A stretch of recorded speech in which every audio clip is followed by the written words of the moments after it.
প্রিয় বন্ধুরা, এই মুহূর্তে আমি আপনাদের মাঝে একটি Redmi 9 পাওয়ার মোবাইল নিয়ে উপস্থিত হয়েছি। আর এই মুহূর্তে এই ফোনটিতে প্রবলেম হচ্ছে যে এটাকে আপডেট দেওয়ার পর এটা হঠাৎ ডেড হয়ে গিয়েছে। তো এই ধরনের কিছু মোবাইল আছে যেমন Redmi 9 পাওয়ার, তারপর হচ্ছে MI 90, Poco M2, Poco M3, Poco X2, এই ধরনের কিছু মোবাইল আছে যেগুলোকে আপডেট দেওয়ার পর এগুলো অটো অফ হয়ে যায়।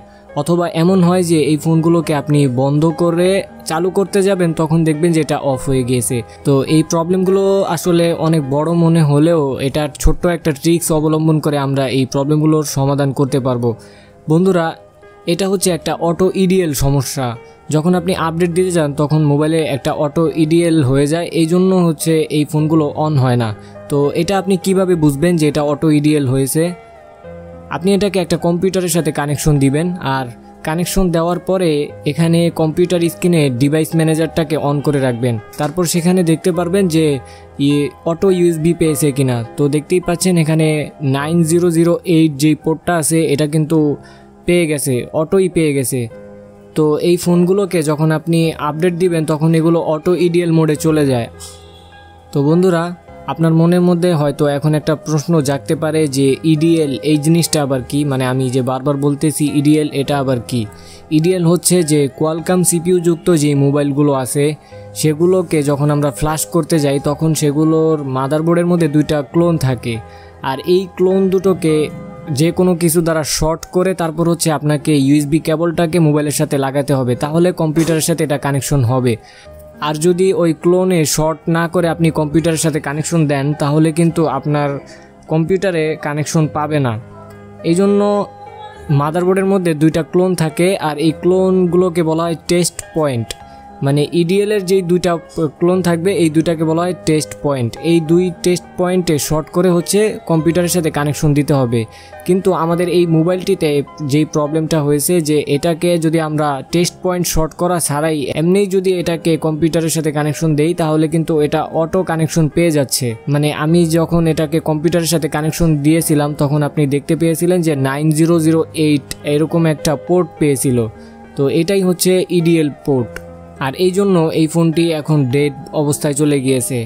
এভাবে যদি অটো EDL এর কারণে এই মোবাইলগুলো ডেড হয় তাহলে এগুলো রিপেয়ার করার একটি ছোট্ট ট্রিক্স আছে, যে ট্রিক্সটা এখন আমি আপনাদেরকে দেখাবো।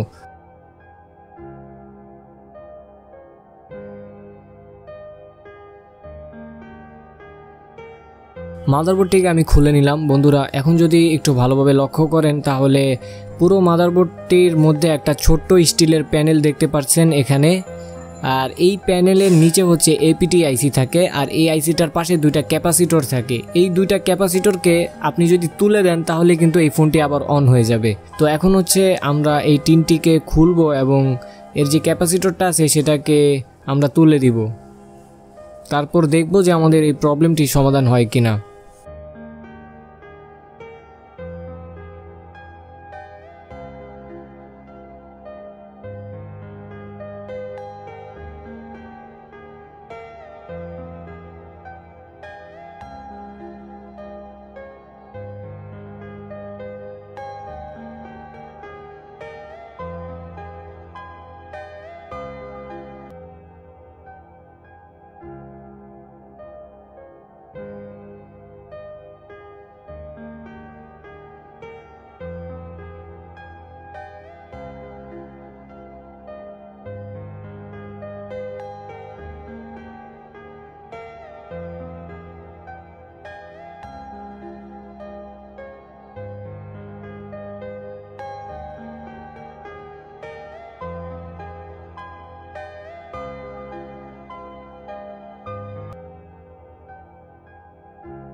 তো আমরা টিনটিকে উঠিয়ে নিলাম। এখন এখানে দেখতেই পাচ্ছেন যে দুইটা ক্যাপাসিটর আছে, এই যে একটা ক্যাপাসিটর আর এই পাশে হচ্ছে আরেকটা ক্যাপাসিটর। এই দুইটা ক্যাপাসিটর যদি আমরা উঠিয়ে দেই তাহলে কিন্তু আমাদের এই ফোনটি আবার চালু হয়ে যাবে।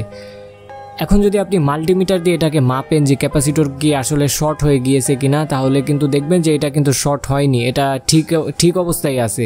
তবুও এই ক্যাপাসিটরটা থাকলেই আপনার ফোনটা চালু হবে না, যদিও এই ক্যাপাসিটর দুটা ভালো। আর এই ক্যাপাসিটর দুটা উঠিয়ে দিলে এই ফোনটা চালু হয়ে যাবে। আর আর এই ক্যাপাসিটর দুটো থাকা অবস্থায় যদি আপনি এই মাদারবোর্ডটিকে পাওয়ার সাপ্লাই দিয়ে দেখতে যান, পাওয়ার সাপ্লাই দিয়ে চালু করতে যান, তাহলে দেখবেন যে সেখানে 2, 3, 4 রিডিং আসে, এর বেশি রিডিং আসবে না, এরকম দেখাবে। তো আমরা এখন এই ক্যাপাসিটর দুটোকে তুলে দিব, তারপর দেখব যে মোবাইলটি চালু হয় কিনা।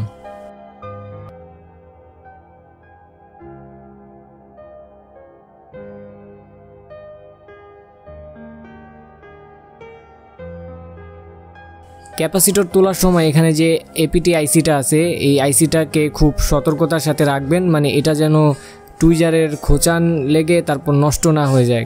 এই আইসিটা যদি নষ্ট হয়ে যায় তাহলে কিন্তু আপনার ফোনে দেখবেন নো সার্ভিস থাকবে, সিম চলবে না, 4G আসবে না, এরকম বিভিন্ন সমস্যা করবে।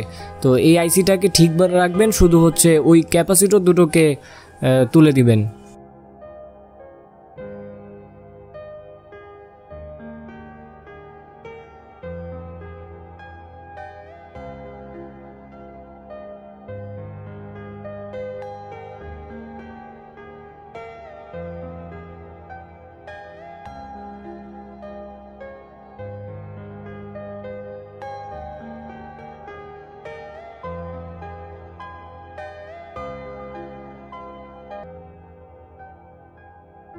আমাদের এই ছোট্ট কাজটি করা শেষ। এখন আমরা মাদারবোর্ডটিকে পুরোপুরিভাবে চালু দেওয়ার চেষ্টা করব মোবাইলের সাথে ফিটিং করে।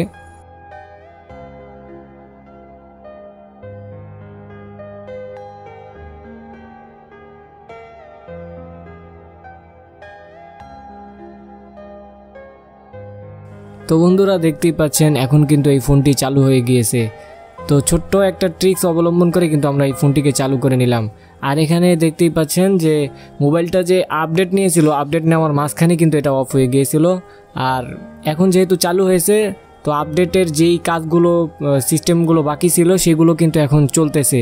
তো এটা 100% পর্যন্ত হবে, তারপর এই ফোনটা অন হবে আস্তে আস্তে। তো এই জন্য এটা 100% হতে আসলে একটু সময় লাগবে, ভিডিওটা বড় হয়ে যাবে, এই জন্য আমি এই জায়গাটাকে স্কিপ করে দিচ্ছি। তারপর চালু হলে আমি আপনাদেরকে দেখাবো।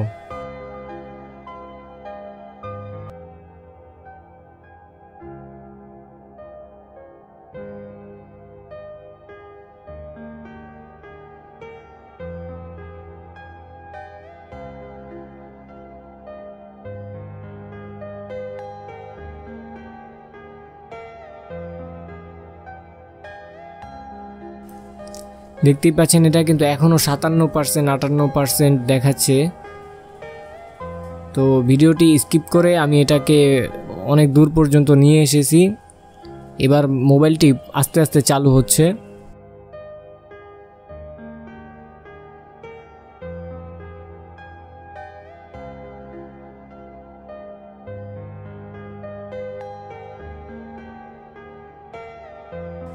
তো বন্ধুরা দেখতেই পাচ্ছেন আমাদের মোবাইলটি কিন্তু এই মুহূর্তে সুন্দরভাবে চালু হয়ে গিয়েছে। এভাবে যদি এই ছোট ট্রিক্সগুলো আপনি জেনে থাকেন তাহলে আপনার জন্য এই বড় বড় কাজগুলো খুব সহজ মনে হবে। তো ফোনটি চালু হওয়ার পরে আপনি এর যে অটো আপডেট সিস্টেমটা আছে, এই আপডেট সিস্টেমটা সেটিংয়ে গিয়ে অফ করে দিবেন। তো এটা অফ করার জন্য অ্যাবাউট ফোনে ঢুকবেন, তারপর এখানে MIUI যে ভার্সন এখানে, তারপর উপরের কোনায় দেখতে পারবেন, উপরের ডান পাশে কোনায় এখানে 3 ডট, এখানে ঢুকবেন। তারপর এখান থেকে আপডেট সেটিংয়ে ঢোকার পর এখানে যতগুলো অপশন অন করা থাকবে, এই ডাউনলোড অটোমেটিকলি, তারপর ডাউনলোড ইউজিং মোবাইল ডাটা, এগুলো সব কিছুকে অফ করে দিবেন। প্রত্যেকটা অপশন যেন এখানে অফ থাকে। তারপর এখানে নিচে দেখবেন ইনস্টল অটোমেটিকলি, এগুলো সব কিছুই অফ করে দিতে হবে। অফ করে দিলে যদি কখনো অটো আপডেট আসে তাহলে কিন্তু এই ফোনটা নিজে নিজে আপডেট নিবে না। আর যার মোবাইল তাকে বলে দিবেন যে এই মোবাইলগুলো যেন আপডেট না দেয়। যদি পরবর্তীতে আবার আপডেট দেয় তাহলে কিন্তু CPU থেকে এই মোবাইলগুলো প্রবলেম হয়ে যাবে, তখন CPU রিভলভ করতে হবে, তা না হলে এই ফোনগুলো চালু হবে না।